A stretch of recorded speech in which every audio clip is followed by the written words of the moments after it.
يا مساء الورد والفل والياسمين على أحلى عيلة. وحشتوني جدا جدا جدا من آخر حلقة، وجاية لكم النهاردة بحلقة جديدة أتمنى من قلبي إنها تعجبكم. بس عايزة أفكركم، لو الحلقة النهاردة عجبتكم بجد يا ريت تفرحوني باللايك والاشتراك في القناة، ويلا بسرعة نصلي على رسول الله عليه أفضل الصلاة والسلام. ويلا بينا نشوف الحلقة النهاردة بتقول إيه.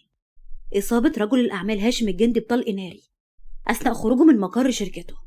الغموض يحيط بملابسات الحادثة بعد منع آل الجندي من الإدلاء بأي تصريح أمني. اتحولت المستشفى اللي فيها هاشم الجندي المعسكر بعد ما حوطتها قوات الأمن بالتعاون مع كم كبير من الحرس الخاص بيهم. كانت العبارات دي هي اللي ظهرت قدامها وهي بتتصفح الأخبار عنه بعد ما انتشر خبر قتل هاشم الجندي على مواقع التواصل.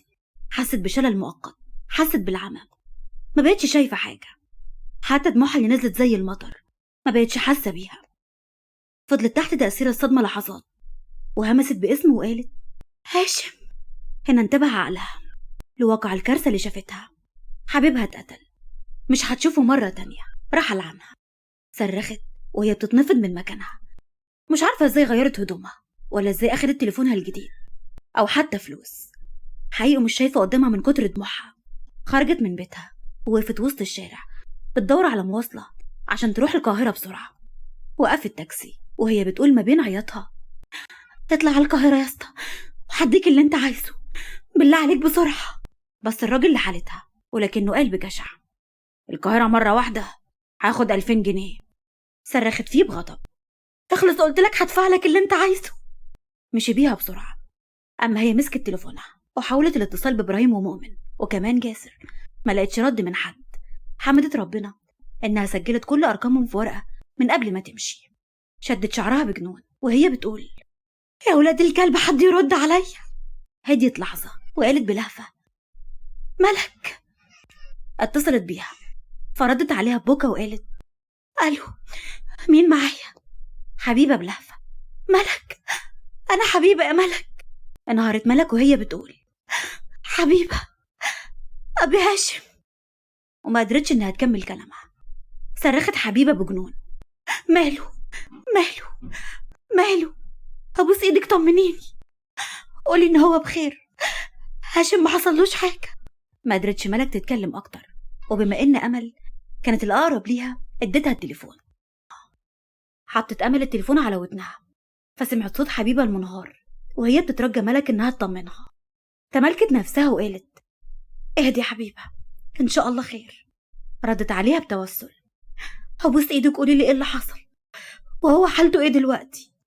حد ضرب عليه نار وهو خارج من الشركة، تقريبا قناص والإصابة خطيرة، الدكتور قال ادعوله. هنا وما قدرتش انها تكتم شهقتها وكملت كلامها وقالت هتسيبي هاشم لوحده في الظروف دي يا حبيبة؟ هيهون عليكي. ردت عليها بدون تفكير ابدا، ده انا اسيب روحي ولا اسيبه. بكت بقهر وكملت لو اقدر اديله عمري المهم يعيش. انا جايه في الطريق، بالله عليكي طمنيني، خلي الفون في ايدك وانا كل شويه هكلمك. بص الجد الامل بملامح بتصرخ بحزن وقال بلهفه دي حبيبه هي فين؟ عرفت باللي حصل؟ ايوه يا جدو عرفت وجايه في الطريق، بس ربنا يستر عليها بقى، بتكلمني وهي منهاره. هز الجد راسه برضا وقال بنت اصول، نظرتي ما خيبتش فيها. قربت على الوصول فقامت بالاتصال مرة تانية بعد ما انتبهت انها ما تعرفش اسم المستشفى، وقالت لأمل انا دخلت القاهرة، انتوا فين؟ في مستشفى العالمية، عارفاها؟ ايوه، طلع من العمليات او حد طمنكم؟ احنا لما وصلنا الخبر كان بقاله 5 ساعات في المستشفى، ولما جينا كان جوه العناية المركزة والدكاترة داخلين خارجين من عنده، بس ما فيش جديد. وصلت اخيرا مكان المستشفى، حست برعشة في جسمها لما شافت الكم الهائل من قوات الأمن والحراسة الخاصة الموجودة، ده غير كاميرات القنوات التلفزيونية اللي بتنقل بث مباشر من قدام المستشفى، وعدد كبير من الصحفيين اللي كانوا منتظرين أي تصريح من عيلة الجندي. تملكت نفسها ونزلت وجريت ناحية الباب، إلا أن القوات منعتها من الدخول. فضلت تصرخ وهي بتترجاهم وهي مش واخدة بالها من فلاشات الكاميرات اللي بدأت في تصوير البنت المجهولة بالنسبة لهم واللي مصرة باستماتة على اقتحام المستشفى. لقت جاسم قدامها على بعد مسافة منها، فصرخت بجنون: جاسم! انتبه لصوتها، فاتحرك بسرعة عندها وفتح لها الباب وهو بيقول بأمر: سيبوها تعدي. وصلت الدور اللي كان فيه الجميع قدام الغرفة المحجوز فيها هاشم. وقتها حست إن جسمها بقى تقيل. بصلها الجميع بفرحة لوجودها معاهم في الظروف دي. أما الجد فتح لها دراعه، فجريت عليه واترمت بين أحضانه وهي بتقول ببكا: هاشم يا جدو، قولي إن هو بخير. أنا والله العظيم ما كنت عايزة أسيبه، والله بحبه يا جدو. قوله يقوم، قوله يرجع لي. طبطب على ظهرها بحنان وقلب تماسك يحسد عليه. هيقوم بإذن الله، هيقوم، وهتقولي له كل اللي جواكي. بعدت عنه وقالت بتوسل: عايزة أشوفه، بالله عليك خلينا أشوفه. وصل مؤمن في الوقت ده مع الدكتور اللي جه يطمن على حالته. اهدي يا حبيبة، الدكتور هيدخل يطمنا عليه ويخرج يطمنا إن شاء الله. التفتت له وقالت برجاء: هدخل معاه أشوفه، بس والله ما هقرب منه ولا هكلمه، أشوفه قدام عيني بس، ارحموني قلبي هيقف. الدكتور بتعاطف: تمام، ادخلي هنا وشاور لواحدة من الغرفة الجانبية وكمل. الممرضة هتعقمك وتدخلك معايا 5 دقايق بس، هو لسه في غيبوبة عشان نزف كتير. هزت راسها بهستيريا علامة الموافقة وجريت على الغرفة بقلب ملهوف. لحظات تفصلها عن رؤية حبيبها، ولكنها حست إنها ساعات. في واحدة من الدول الأوروبية كان مجتمع موتسد وفلاديمير وبيتر الإيطالي. بعد ما وصل لهم خبر قتل هاشم، بيتر بشك: أنت من فعلها موتسد؟ رد عليه بغضب: بالطبع لا. أما فلاديمير، ولكنك تتوعد له منذ ما حدث في ذلك الحفل، وبالرغم أننا سوينا الأمر مع إخوته إلا أنك مصر على الانتقام منه. ضحك موتسد بغل: نعم، وما زلت أنوي هذا، ولكن ليس بقتله، بل بأخذ حبيبته والتي أهانني من أجلها. لا تعبس مع القناص موتسد، ليس لنا طاقة بمحاربته. نحن جاهدنا كثيرا كي ينضم لنا ويكون عضوا في المنظمة. إذا فعلت ما تفكر به ستكبدنا خسائر فادحة. بس موتسد قدامه وقال بحقد: سأنتظر حتى ينهي ما اتفقنا عليه، بعدها سأخذها منه. دخلت بقلب بيتعصر من الألم، لقيته نايم وصدره ملفوف بشاش أبيض وأسلاك كتير متوصلة بيه. قربت منه ببطء مميت لحد ما وصلت جنب السرير، مدت ايديها المرتعشة على وشه وهمست له من بين دموعها: هاشم، أنا رجعت، أنا جنبك يا هاشم، أرجوك ارجع لي وما تسيبنيش لوحدي. اصحى واعمل فيا اللي انت عايزه، أنا هتحمل أي حاجة إلا بعدك عني. بص لها الدكتور بشفقة وقال: يا ريت تبعد عشان الأجهزة. اتعدلت وسألته بلهفة: حالته ايه يا دكتور؟ أرجوك طمني. ما خبيش عليكي، حالته خطر، خاصة إنه لازم يتعمل له زرع كلى، بس منتظرين المتبرع. قعدت حواجبها باستغراب مع ارتفاع ضربات قلب هاشم قدامها واللي ظهر بالجهاز، وسألته بعدم استيعاب: مش هو مضروب برصاصة في قلبه؟ ايه دخل الكلى؟ زغت عين الدكتور بتوتر وقال: ها، أصل احنا اكتشفنا إن الكليتين متضررين جامد. ردت عليه بدون تفكير: أنا هتبرع له. بصلها بذهول وقال: عادي كده؟ طبعا، لو عايز الكليتين خدهم. بكت وكملت بتوسل: أرجوك خد مني الكليتين، بس انقذه، خليه يعيش. وهنا وكفاية، ما قدرش يتحمل اللي قالته. حبيبته بتهديه حياتها عشان يعيش هو.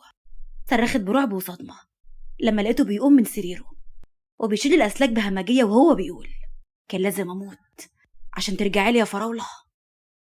وقفت مصدومة بعد ما شافته واقف قدامها. بص لملامحها المصدومة باشتياق، راهن مرة تانية عليها وربح الرهان زي اللي فات، ما خيبتش ظنه أبدا. بص للدكتور وقال له: اطلع برا وقفل الباب بالمفتاح. خرج الدكتور فقرب منها وهو بيقول بعش: وحشتيني يا فراولة. بدأت تستوعب إنه حقيقي قدامها وسمع صوته، ولكن صدمتها خلت عقلها يقف عن التفكير. بصت على ملامحه بجنون وهي بتقول: هاشم، انت بتكلمني ولا انا بحلم؟ انت كويس؟ لا، انت متصاب يا هاشم، ارجع سريرك عشان ما تنزفش، أنا مش فاهمة حاجة يا هاشم. حضنها بكل اشتياق وعش ورفعها من فوق الأرض وهو بيقول: يا قلب هاشم اللي اتصاب بحبك، يا قلب هاشم اللي سرقتيه وبقى ميت في بعدك، يا قلب هاشم اللي ما دقش غير لما رجعت لحضنه. ضغط على جسمها بقوة وكمل: وحشتيني ورعبتيني عليك يا فراولة. كانت بتحضنه هي كمان بقوة أكبر، وكأنه هيختفي لو سابته. ما كانتش مستوعبة إنه بخير، وإن كل ده كان مجرد لعبة عشان يجبرها على الرجوع. هنا بدأت تستوعب اللي حصل، وقعها في فخ محكم عشان ترجع له بكامل إرادتها. جن جنونها ولها كل الحق إنها تقتله بإيديها. رجعت خطوات لورا وبصت له بغضب وقالت بسهول: كل ده فيلم؟ كل ده لعبة عشان أظهر تاني؟ اشتغلت الناس دي كلها عشان بس تخليني أرجع لك؟ ضربته بقوة في صدره: انت ايه؟ انت مش بني آدم. متخيلتش حالي كان عامل ازاي لما عرفت الخبر وانا لوحدي. ما فكرتش هسافر ازاي من اسكندرية للقاهرة في الوقت ده وانا في الحالة دي. فضلت تضربه بغل: انت اناني قوي يا هاشم، اناني. انا بكرهك وما كرهتش حد في الدنيا قدك. مسك ايديها بقوة وقربها ليه وبص في عينيها وقال بيقين: وانا بعشقك اللي سرقتي قلبي وخلتيني عايش ميت من غيرك.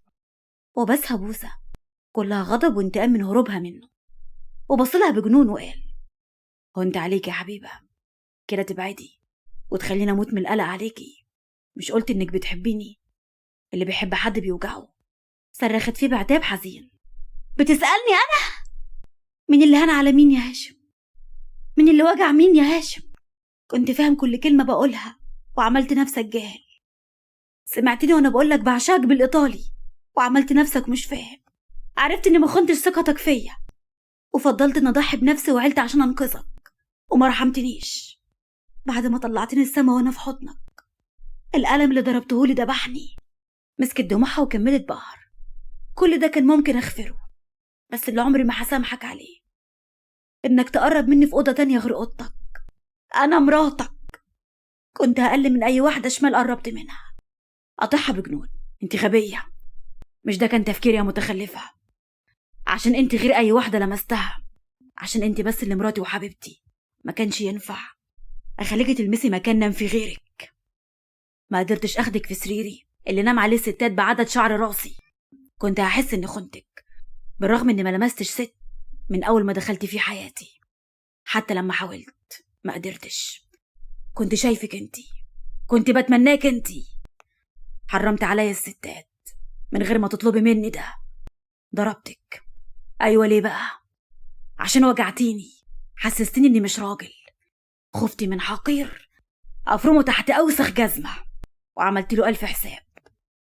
وانا خفتي مني وما وثقتيش فيا، تممتي جوازي منك عشان لما عاتبك او عاقبك تبقي جوه حضني. بس انت عملت ايه؟ هربتي، ما فكرتيش تسأليني عملت كده ليه. قررت تبعدي من غير ما تفهمي. اللي بيحب بجد بيصبر لحد ما بيفهم ايه السبب او يسأل، ولو ما وصلش لأي إجابة بيخلق هو 1000 إجابة ومليون حجة عشان بس يسامح اللي بيحبه.